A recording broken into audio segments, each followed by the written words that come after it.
Hey guys, welcome back to Clownfish TV. This is Neon. I am here with Geeky Sparkles. Hello. And we're going to talk about Hollywood, and Hollywood might be burning here pretty soon. There's another writer's strike. Another writer's strike. For those of you who are old enough to remember, this has happened before. And Gosh, it was like, what, 16 years ago? It was a while ago. It was 2007, 2008. Yeah. And the last time that happened, it basically changed the entire entertainment landscape. This is when we had a rise in reality TV because the writers are not available. We had some shows get canceled. We had some god-awful movies get produced. But what's interesting, though, is back when this happened, we weren't having all the streaming. We had some, but not like we do now. Right. We weren't having all the YouTube. We had some, but not like we have now. Like a lot of the things that we have now is pivoted away from network. So it's a completely different place now than it was then. Yeah, so the fundamental disagreement here is that, as I understand, the writers want to be compensated for streaming just as they are for network. I don't disagree with. But there are some things I do disagree with. There are, and just like so many other things, there are some writers and there are some stuff being snuck in. Yep. That this kind of reminds me of the situation with comic book unions where. Yeah, I agree with the fact that you guys shouldn't be overworked. I agree with the fact that you need to hire enough help and, you shouldn't be underpaid and overworked and all of that. And I get that. But then they tried to sneak in some language. They were like, well, we, the office workers of Image Comics, get to decide what gets published and what doesn't get published. And it's like, okay, now you lost me. You had me like 1 through 8, but we get to number 9. I'm like, no. Now you lost me. And it's the same here. We're going to talk about that. We're going to talk about it. So before we get into it any further, please subscribe for more pop culture, news, views, and rants, guys. Geeky will give you a woohoo if you subscribe. Woo-hoo! Thank you so much. And so let's talk about this, and then we're going to talk about what they're asking for. Okay. So this is coming from the Rap Pro. Hollywood's on strike. Here's what the writers are fighting for. They said employers have increased their profits by tens of billions of dollars. They have embraced business practices that have slashed our compensation and residuals and undermined our working conditions. Well, this is true. We've talked about this before, like in regards to Disney, even like with Bill Nye and stuff. He was suing to get money because when they moved from network to things like streaming, necessarily the contracts weren't the same. I know like they were streaming Bill Nye, for example, and then they had it in the contract that he got sales of DVDs and things like that, and they tried to argue it wasn't the same thing, and then Disney won, so they didn't have to pay him. Yeah. So they've argued several times, we've talked about it in videos before, where they've taken different things and used loopholes related to old tech to try to not pay people in the new tech. Because nobody could have foreseen streaming blowing up the way that it did. Right. And it's the same with Scarlett Johansson. She claims she lost like millions of dollars because it didn't go theatrical. They split the release and they said there's a bunch of money and she doesn't get paid as much obviously for Disney Plus as she does for theatrical release. So there's been some hokey pokey going on and it has benefited these companies. Now here's where it's going to get tricky is that now the streaming services are running out of money. They're losing money. And they're canceling shows at an alarming rate to save money. And now, as they're losing money, the writers are asking for more. Yes. That usually does not end well. There's a glut of content, and I think there's too much content, and these people are getting paid. And there's way more writers than ever because of all the new glut of content. And remember, too, we have all those mandates in place now. This is going to be relevant later about who writers can be and how many of this kind of person or that kind of person you have to have in the writer's room and things like that. Keep that in mind for later. But we have way more content than we ever had before, so way more writers working than ever before, and it's not enough. Yeah, so... And look, I do agree with this because I know what people get paid for streaming. And they had a story they were talking about the guy who was on Daredevil. I can't remember his name, but he was one of the main actors on like Daredevil season 2. And he said that he was hardly making any money compared to, acting gigs on movies and stuff like that. Because they can underpay people on streaming. Right. Compared to... But that's the actors. This is writers. Yeah, these are the writers. That's not exactly the same thing. The actors are getting screwed too. Yeah, everybody's getting screwed because the money's not there and the loopholes are there. And it's easier to hide stuff too, I think. Like, when we had TV shows and we had movies, there was always numbers. And now it's like, take our word for it. Take our word for it. This is the biggest show on our streaming service according to our internal metrics. Yeah, you get paid this much, determining how much by how many views we get that we never know. We never give numbers for. Also, they also do things like we talked before, where they have set things like, well, if it's a cameo, you're less than this much time. If it's and you have different rates for different things depending on how long you're in it too. But Yeah. The survival of writing as a profession is at stake in this negotiation. I don't know about that, but the survival of Hollywood writing rooms is at stake. And some of the people that probably, if they had to be kept on merit, wouldn't be there. Yep. I'm just going to call it like it is. Since negotiations between the WGA and the studios began a month ago, writers have shared stories about how they've struggled to keep up with the cost of living, even as they have credits for successful TV shows and movies. I'm sure that's probably true. Streaming doesn't pay. When it comes to getting paid as a television writer, the path to a comfortable income used to be pretty clear. A new writer would get started as an assistant on a 22-episode broadcast. And now, like, streaming shows are like 8 or 10 episodes. Mm-hmm. Yeah, that's also that's true. Yeah, the set number of episodes would offer low but decent pay as the writer built the experience up. Streaming has changed move up it. The chain, Yeah, they said it's 10 episodes or fewer, often released all at once for binge watching instead of on a weekly basis. Because those shows, when they were networked, it was released weekly, so they had all this ad revenue and different things that they would pay people out of, and now it's based on subscriptions and viewership and things like that. And the other thing too is just pop culture in general. And this is one thing where I don't know how far they're going to get with this. The pop culture landscape has changed because back in the day, if you worked on Seinfeld, well, everybody watched Seinfeld because I know you didn't like it. I love Seinfeld. That's okay. Oh, gosh, pick one you like. Anyway. Cheers. You watch Cheers? Yes, sometimes. Okay, there we go. I did watch. My parents did watch Cheers. So I was very little, but yes. But I'm saying, like, we had these television shows that everybody watched, right? Even shows that didn't perform very well, people had usually heard of them because they were on network TV. Everybody's watching their own niche shows on umpteen million different streaming services. Or YouTube. Like this show. Like ours. Thank you for watching. Yeah. Thank you very much. But I'm going to go on strike. I need more money. What, you get paid? I don't get paid very much. But anyway, so yeah, everybody's watching the same thing. So then these shows would build up a huge following. They would have merchandise. They would have DVD sales, VHS sales, if we're going way back, because people wanted to watch shows over and over and over again. Now, these shows drop on streaming. There's not a lot of episodes. Most of them get canceled after one season. There's just not a lot of money there. Yeah, a lot of people used to get, like, if they would go into syndication, they would get money for that. Yeah. No, that's just not the way it is now. No. They said that the WGA, that is the Writers Union, has argued that the shift to streaming has led to a surge in the number of members who only receive scale pay, the minimum level as defined in the bargaining agreement with studios. With fewer episodes in a production, even writers at higher paid positions are getting paid the same as writers would at a 22-episode season. Yeah, but that's just okay. But that's just the thing. That's just the new reality. Yes, though. I'm sorry. I don't know what to tell problem. you. You sign on for a project. If it has 8 episodes or 22 episodes, then don't take the project if it only has 8 episodes, I guess. I mean, I don't know what to tell you. That's stupid. Someone working on an 8-episode show could get paid. If it's a high-paying one, get paid less than person at 22. Of course. Because they're doing 22 episodes and you're doing 8. Yeah. I mean, that's like...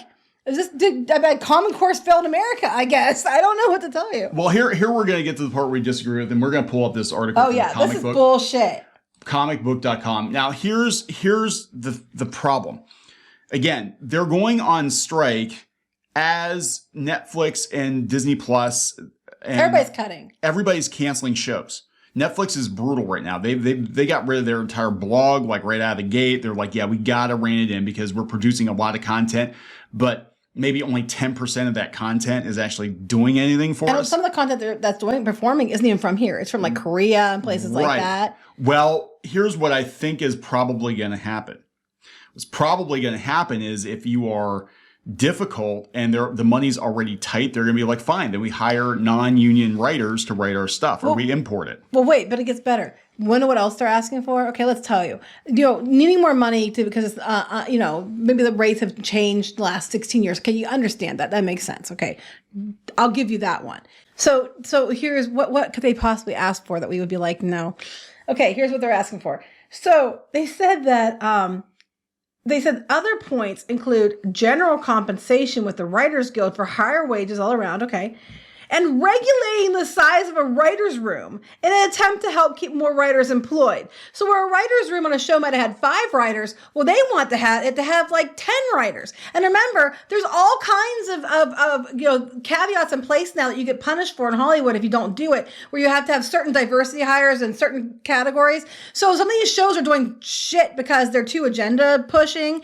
And so that now they want twice as many activist writers in one of these writers' room, because that's going to make the shows do so much better. Well, here's like, look, and this is kind of an outsider's take on it, because one, writers' rooms for a sitcom versus like an animated series are totally different. You don't have as many people. They are different. But they need more. Whatever the number is, you need to put more in there. So we want our people to have higher pay, guaranteed higher pay, but guaranteed more writers in the writers' room by the companies too. So you have to pay us more and hire more of us. And you think that they're going to be like, okay. Yeah. So this is the thing. This is the new reality. This is what Hollywood is. This is where I want to go with it, because I'm looking at this whole situation as somebody who watches the business. We've been doing this for years. We watch business, we know people in business, talk to people. Hollywood is changing. Everything is changing. And this system that you've had in place for decades, it doesn't work in the new reality. The new reality is we have more shows, less episodes of those shows, and the money that would have been diverted to 1 or 2 big hits is now being spread out among 50 different and a lot of them shows. don't take. And then the companies are cutting the amount of shows they're doing. So basically they know that. So they would say normally companies have 100 projects. Well, they know they're going to cut it down to 80. So there's 20 different projects that all the writers that go with them that aren't going to be hired. So their answer is pay the ones you have left more. Okay, that's fair. But then take the other 20 writers who are no longer there and then shove them into other writers' rooms that they don't need to be there for. So you have to pay them too. That's basically the argument. Yes. And all the new writers coming in, because we have way more writers now than we did 16 years ago. Do these people not understand the economic reality? No, they don't understand money. A lot of these people are probably like, I should just sit at home and get paid to be there. So what is going to happen if this goes through? There are a couple different scenarios I can foresee, because things are different now than they were in 2007, 2008. And that is when we saw the rise of reality TV. And that's when YouTube and stuff took off a lot more. And they took off because actually a lot of writers, they went and they started like College Humor and Funny or Die and all that, because they were, laid off, and those channels kind of blew up. And then people realized, we can get decent entertainment on YouTube. Mm-hmm. We don't have to watch network TV. What is going to happen is there are going to be way fewer shows. Like, you might get what you want, but it might be like we only have 2 or 3 shows now versus the 30 or 40 we were working on. Mm-hmm. I think a more likely scenario is they will stop working with the unions. Netflix has already kind of done this to some degree. They did it with, I know, voice actors. And people were pissed off that they weren't working with the voice actors union on the Transformer show, Rooster Teeth. Mm-hmm. And they were actually hiring sound-alikes, and they've done it before with some of their anime dubs and stuff to save money. They're going to work with people that aren't unionized. And I don't know if Netflix, being technically a tech company, has to play by the same rules. I mean, they're a studio too, but they could very easily pivot and say, hey, we're a tech company. We don't have to just do this. In the demands though. I mean, I'm just looking at the logistically speaking, they're not viable. Like paying people more for the shows. Okay, viable. But you have to understand, like, if you're coming into a show, you're being hired for 8 episodes, 22 episodes. You're not being hired beyond that. We've seen that with cartoons all the time. Oh, guys, we only got 1 season and they're ending it. Oh my God, they canceled, Cowboy Bebop, and everybody that worked there. Oh no, what are we going to do? It's like, but you always were only hired for what you were hired for. That's the way this stuff works. It's that, that's how it works. But you already know there's going to be less shows. You can't try to demand more writers per writer's room to offset the losses in jobs. It sucks, but you can't. I don't know what to tell you. I mean, it's the same with, again, the comic book union. I get it. We saw this a lot with bloggers.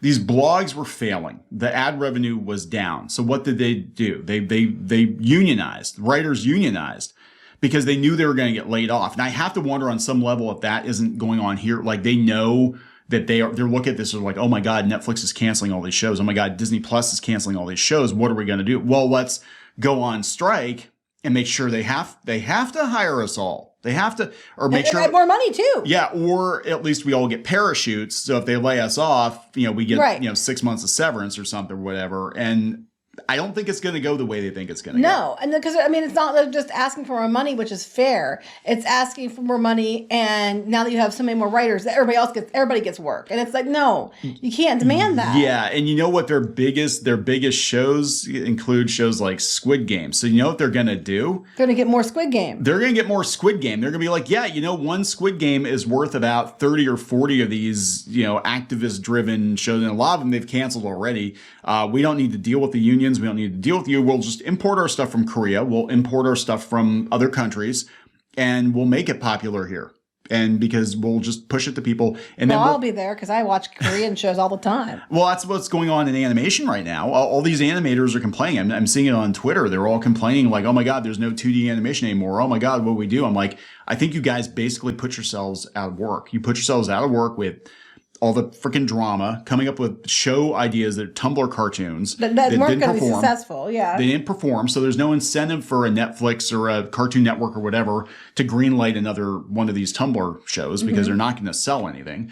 And you basically put yourselves out of work. And now what they're doing is they're just importing anime. They're like, well, anime works, and we don't have to deal with all the bullshit, you know, unions. So well, ahead of this, Netflix has come out and said that they're going to be fine if a writer's strike happens. They're going to be fine. This is Ted Sarantos said, we respect the writers. We respect the WGA.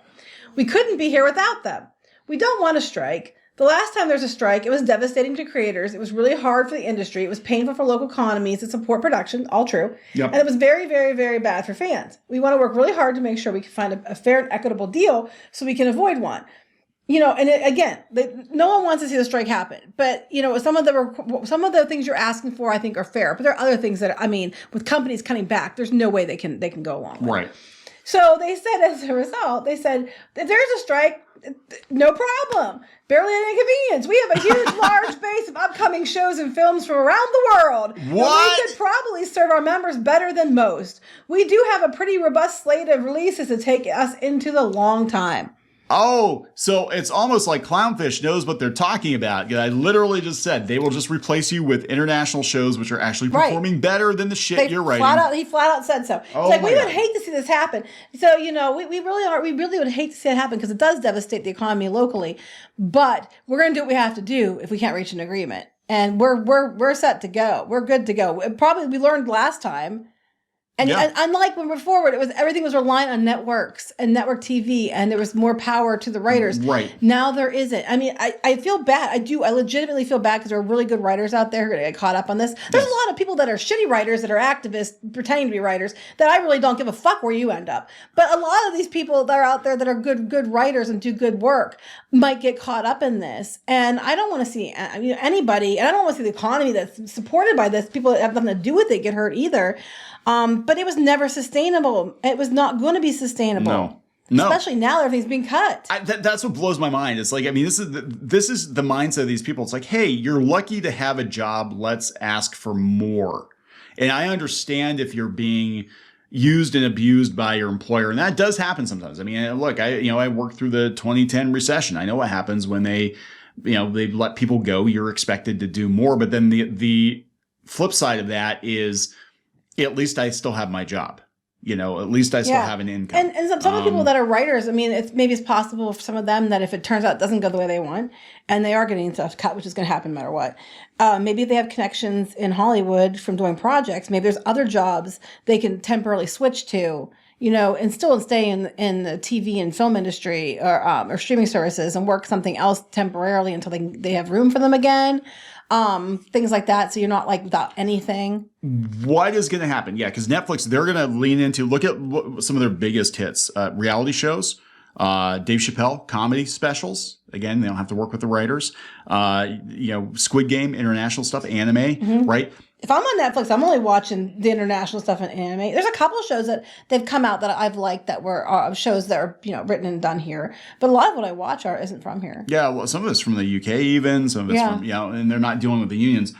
What could also happen, and this could be a boon for the rest of the country, is we've always complained about all of the power and entertainment being centralized in Los Angeles, being centralized in Hollywood. This could be an opportunity for production studios to start up all over the country and not work with the union and just be like, Yeah, because they kind of are locked. I mean, unions are mostly, unless you're a big city, they had a lot of, like Pittsburgh, I think, has some union connections, but like over in New York and California was most of it. So people were kind of locked because you had to follow by the rules of the union. You had to stay where people were at. But I mean, then again, people are all over the place. If only there were an independent production studio that was fish themed based in Pittsburgh. Wow, if only. If only. Yeah, so I think there's going to be an opportunity here. I think we're going to see more like pockets of entertainment production popping up in like Texas and I know Florida, it's already in Pittsburgh. Pittsburgh, yes, it is. And they're going to work outside the union because they have to. And this is the new reality. I hate to break it to you. This whole let's move to LA and let's work at the restaurant and then we're going to get our big break and work in the writer's room and work our way up like it's 1982. It's over.